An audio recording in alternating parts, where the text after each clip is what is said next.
It was a pleasant morning of April 1944 when a woman pulled the trigger on her sniper. "I have killed a man," she said as her legs gave way and she slid down into the trench. "Not a man, that was a fascist you have finished off," her friend said and patted her back. Operation Barbarossa, Germany's invasion of the Soviet Union, was the largest surprise military invasion in history and marked a major turning point in World War II. But according to most sources, it shouldn't have come as a surprise at all. While the Soviet Union and Nazi Germany signed a famous non-aggression pact in August 1939, more popularly known as the Ribbentrop-Molotov Agreement, many anticipated that Adolf Hitler had designs on attacking the Russians, whom he viewed as an inferior race. Surprisingly, Stalin appeared blind to the Nazi leader's true intentions. In the months before the German advance, he brushed off dozens of reports from Soviet spies warning that an invasion was imminent. He also accepted Hitler's cover-up story that the sudden presence of German troops on the Soviet border was merely a move to keep them out of range of British bomb strikes, and even ordered his troops not to fire on German spy planes despite numerous accidental invasions, as the Nazis would put it, of Soviet airspace. Stalin's puzzling trust in the Nazis was finally dashed on June 22, 1941, when the Germans launched Operation Barbarossa and invaded the Soviet Union with more than 3 million soldiers. "We have only to kick in the door and the whole rotten structure will come crashing down," Adolf Hitler promised his men shortly after they had begun marching into the Soviet territory. Operation Barbarossa was intended to deal a total defeat to the Soviets in only 3 to 6 months. In the early days of the invasion, however, many thought the fall might come even sooner. The casualties on the Soviet side crossed 15,000 in the first week of the campaign itself, while the Luftwaffe, the German Air Force, destroyed over 2,000 Russian planes in the just first 2 days, even before they could take off from their base. Ironically though, as Hitler opened the Eastern Front of World War II, it also signaled the beginning of his downfall. Another tiring day had come to an end for Mikhail Fyodor in the northern city of Arkhangelsk. It was the autumn of 1938. Mikhail worked at the cast iron factory located at the outskirts of the city. He was preparing for supper when he heard a soft knock at his door. He heard the knock again, this time a little louder. He was certain that someone was at the door. A bit surprised, as he barely had visitors, Mikhail put on his jacket and opened the door. He could not believe what he saw on the other side. A grizzly bear perhaps would not have surprised him as much. For a few seconds he stood frozen before he regained his senses and pulled the girl inside. The girl, who looked at him from under her scarfed face, was his sister Rosa Shanina. It took a few more moments before Mikhail could speak. Shanina slung her small bag on the backrest of the chair in front of the only table in the room and slumped onto Mikhail's bed. "What's the matter, Rosa?" Mikhail at last managed to speak. "I don't believe this. How did you come here? Is all well back home?" Mikhail's surprise was fast turning into anxiety. His sister Rosa was barely 14 years of age, and he could not imagine how she managed to reach this place, traveling over 1,000 kilometers from the native place, which was again several hundred kilometers east of Leningrad.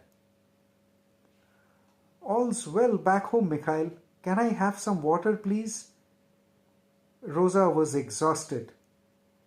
Mikhail fetched the jug and the glass for his sister. As she drank the water, her dusty and swollen legs caught Mikhail's eyes. He got a towel for her. We will talk later. Now go and freshen up, he told Rosa. She slowly got up and went to the washroom where Mikhail had already kept a bucket of hot water. While Rosa freshened herself, Mikhail began preparing the supper for two. His head felt heavy with doubts and anxiety. What could have driven Rosa from home to this far-off place? Did his parents know about her whereabouts? He wondered. A tight hug from behind startled Mikhail. He turned around and patted his sister on her head. You must be hungry, he said with an affectionate smile. Rosa was nearly 10 years younger to him, and Mikhail loved his headstrong sister. Rosa nodded, clinging to him even tighter, tucking her head into his chest. She was happy to be with her brother. She was used to Mikhail pampering her and missed him ever since he left home in search of work and settled in this far-off place. They sat facing each other over steaming soup, boiled potatoes and bread. Does Dada and Mama know that you are here? Mikhail looked at his sister. Rosa did not look up. She was stirring the soup slowly in the bowl with her soup spoon. She swayed her head sideways. Mikhail nearly choked out of shock. He knew his sister was different from the rest of the girls of her age. She was adventurous by nature and possessed a very strong will. It was not difficult for Mikhail to imagine that back home she must have been forced into something which she did not approve, and thus she was here. What? You mean you ran away from home? Mikhail struck the edge of the table with his palms and bent forward in shock and surprise. Rosa looked at him through her brows and slowly nodded. Mikhail could see her eyes swelling up in tears, and that was the last thing he could bear. Okay, now don't spoil your dinner. Finish it off and then we would talk.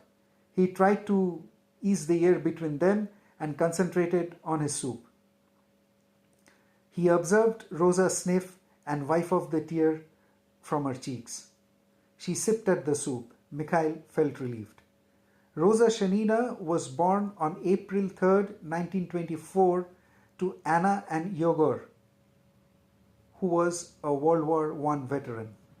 After completing elementary school, Rosa was determined to continue her education and walked 8 miles back and forth every day to the nearest middle school in Bereznik. The brother and sister sat near the fireplace. What Rosa revealed was not difficult for Mikhail to believe. She was a keen student with an independent spirit, and when her parents refused her request to pursue secondary school and study literature, she ran away, walking 50 miles to the nearest train station and heading to the northern city of Arkhangelsk. Mikhail admitted Rosa to the city's secondary school, and she was granted a dorm room and student stipend. Meanwhile, he informed his parents about Rosa's whereabouts, and they were also relieved to know that she was in Mikhail's care. But destiny had other plans. When the Nazis broke through the western border in June 1941, the economy plummeted. Free secondary education was cut and Rosa lost her stipend. To cover her costs, young Rosa took up a job at a local kindergarten, hoping to pursue a career as a school teacher. The war crept closer to home, and soon the Nazis began bombing Arkhangelsk. The brave teenager volunteered for air raid duty on the roof of the kindergarten where she taught. Rosa would barely sleep for a couple of hours. During the weekends, she would visit Mikhail and both would spend some good time together. Even that was to change, and overnight, Rosa Shanina's future was destined for a historic turn. It was pre dawn. Rosa kept a close watch at the skies for the Luftwaffe raids. There were no sorties during the night. She went down to her dormitory to get some sleep before getting ready for the day. She pulled the blanket and passed off into a fitful sleep. Mikhail stood at her door knocking. She did not hear at first, but a loud bang jolted her out of sleep. Rosa scrambled out of her bed, rushed towards the door and opened it with a jerk. The passage in front of her door was empty. She ran out to the open, looking around for her brother, and then she noticed. The roar of a Luftwaffe trailed off, and she could see a trail of dark smoke curling up towards the clear blue early morning sky from the direction of the locality where her brother lived. Rosa dropped on her knees and broke down in spasms, covering her face with her palms. The Germans had struck, and this time she suffered a personal loss, a loss that was irreparable. She knew she lost her brother. That was the changing moment in her life. It took her some time to get over the shock. Once she recovered from the initial shock and grief, she decided to join the war effort to honor and avenge his brother's death. While Soviet military leadership at first prohibited women from joining the ranks, as circumstances became direr, they changed their minds. Along with tens of thousands of other Russian women, Rosa Shanina applied to join the Red Army. Soviet-era communism tended to embrace the equality of the sexes, and perhaps nowhere was this more apparent than in the changed Russian attitude towards female soldiers. Nearly 1 million Soviet women took up arms and served on the front lines of World War II as anti-aircraft gunners, snipers, partisan guerrillas, and even fighter pilots.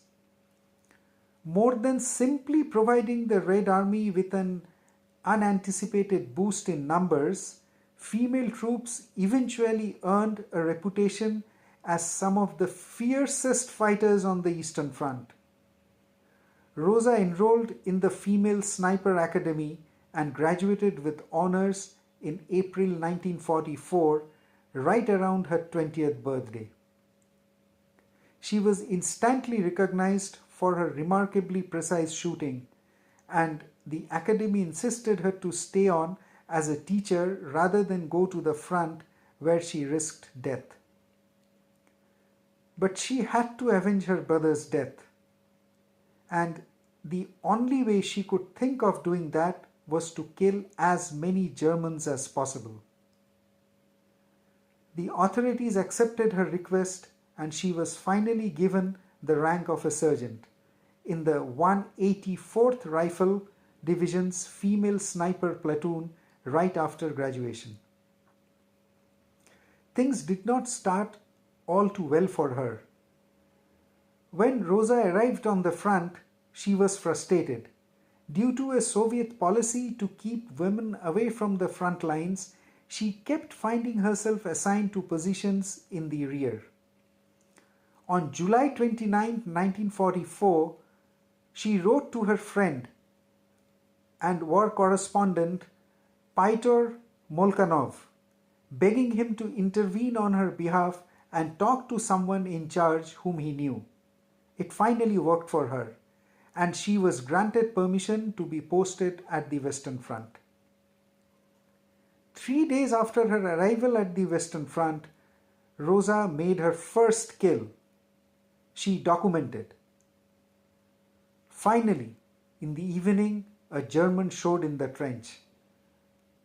She wrote, "I estimated the distance to the target was not over 400 meters. A suitable distance, I thought.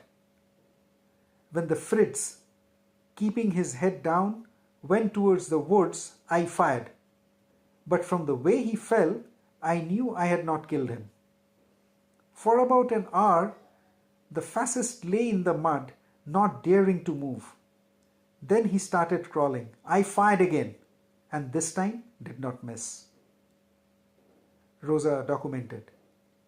Refusing to sit still, she got into the habit of going AWOL, that is, going missing without permission or explanation, and running up to the front lines to increase her score of dead little Hitlers.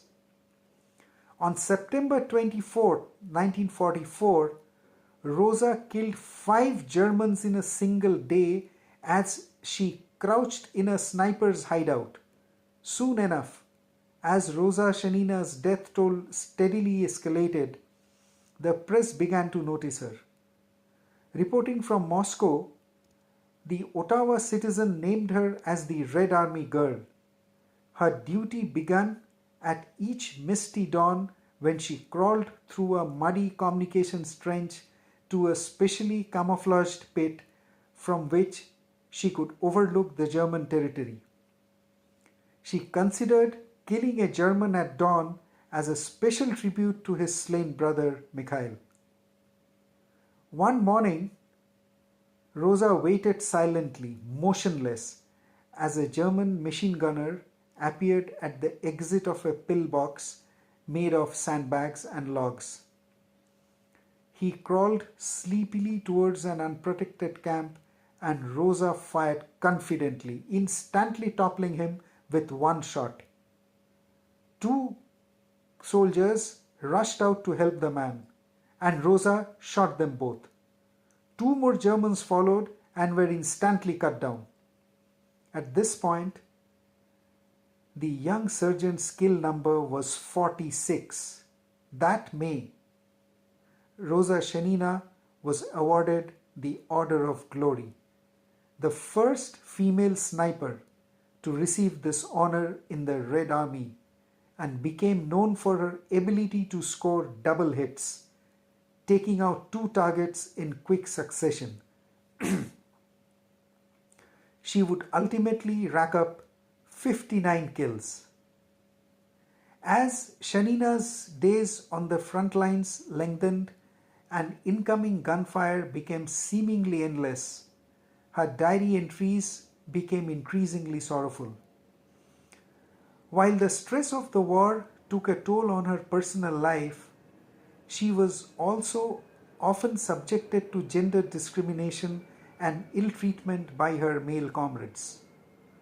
On Jan 27, 1945, 2 soldiers found her on the field with her chest blown open by a shell, slumped over a wounded officer in an attempt to protect him. It was all too late to save her. After just 10 months on the Eastern Front, 20-year-old Rosa Shanina was killed while trying to protect a comrade. Her untimely death cut her life short. Just as she was looking to the future, feeling isolated and wishing for more. She was buried with full military honors in Eastern Germany. Her friend and pen pal, Pyotr Molchanov, held on to her letters and her diaries for 20 years, and in 1965 allowed them to be published, granting Rosa Shanina the recognition which her service to the nation deserved. As the first female Soviet sniper to be awarded the Order of Glory and one of the deadliest Soviet snipers of World War II, her legacy looms large, especially in Russia, as the unseen terror of East Prussia. The bond between a brother and sister, a beautiful blend of affection, trust, and lifelong companionship, remains constant even as the world around them changes. Rosa Shanina carried her brother's memory with her in every battle. Each German soldier she eliminated was, for her, not an act of aggression, but a deep personal act of vengeance, an expression of sorrow, loyalty, and defiance. Her remarkable skill as a sniper became both her shield and honoring the brother she had lost, turning her pain into purpose amid the brutal realities of war. Thank you, friends. Thank you very much for your patient hearing. Your likes and shares encourages me, motivates me to present more interesting topics to you.